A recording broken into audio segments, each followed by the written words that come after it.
Fight fans, if you haven't seen my beer pairing video, click right here, it'll take you to it. But my name is Flying Brian J, and I'm here to talk about my 3 most look forward to fights scheduled to happen in Perth, Australia this coming Saturday at UFC 221.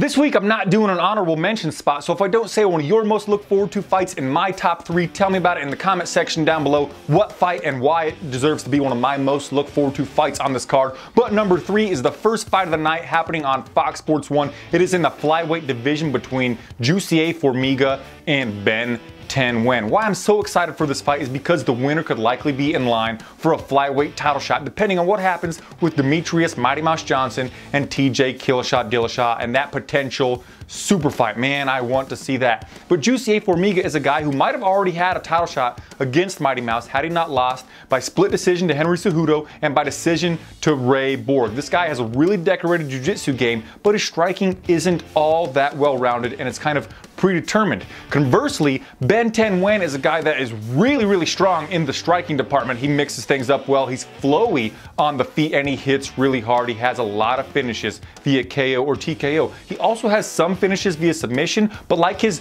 rear naked choke victory over Tim Elliott, it stemmed from in the striking game. So these guys are opposite of each other. Basically, Jussier is really good in the jiu-jitsu department and not that fantastic in the striking. Ben 10 Nguyen, fantastic in the striking and not that flowy on the ground in the jiu-jitsu game. This is an intriguing stylistic matchup with a lot on the line. I cannot wait for Jussier versus Ben 10. Number 2 is obviously the co-main event of the evening. Mark Hunt is the king of the walkout knockout. Anytime this guy steps into the octagon, even though he is 43 years old, it is must-watch television, and this could very well be his last time in the octagon, so your peepers better be on the Super Samoan when he takes on Curtis Razor Blades. Razor Blades is really young for the heavyweight division. He's like 26 years old, 17 years younger than Mark Hunt, and he has a lot of potential. He has a wrestling background. He's shown that a lot in the octagon.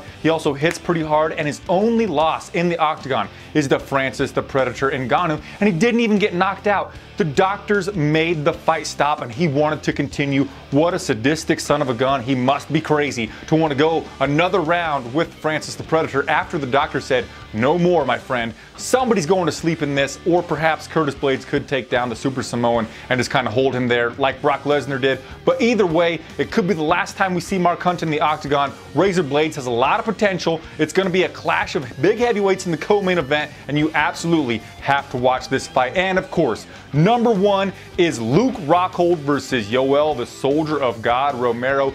One reason why this fight is so intriguing is not because it's an interim title fight. A lot of you are going to poo-poo on the interim title nature of it, but it is a fantastic stylistic matchup, and it's a fight that a lot of people have been waiting to see for a long time. Yoel, the Soldier of God, Romero, has a silver medal Olympic wrestling credential with Cuba, and he has some really explosive finishes. See his flying knee knockout over Chris Weidman. He also has an ankle pick takedown in his mixed martial arts career. Just look at his somersaults, his back fist. This guy is super explosive. You have to watch this guy in the octagon because he could finish a fight at a moment's notice. And opposite of him, Luke Rockhold might be the most well-rounded mixed martial artist to ever step foot in the middleweight division. Not only does he have some very dynamic and powerful kicks, knockouts and knockdowns of Michael the Count Bisping, but just look at his one-armed guillotine over Bisping and then his inverted triangle choke over Tim the Barbarian Bosch. This is a fantastic matchup, and also I forgot to say, Luke Rockhold has never been to the judges in his UFC career, and Yoel does not fare well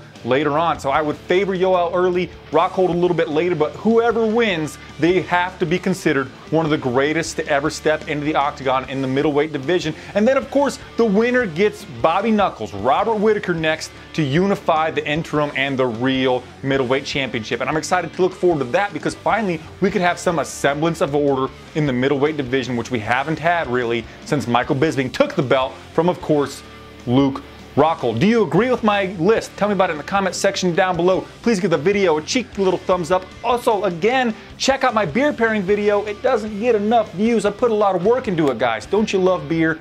I know I'm pandering and begging, but it's all for fun, right? Anyway, I'll see you guys in my next video.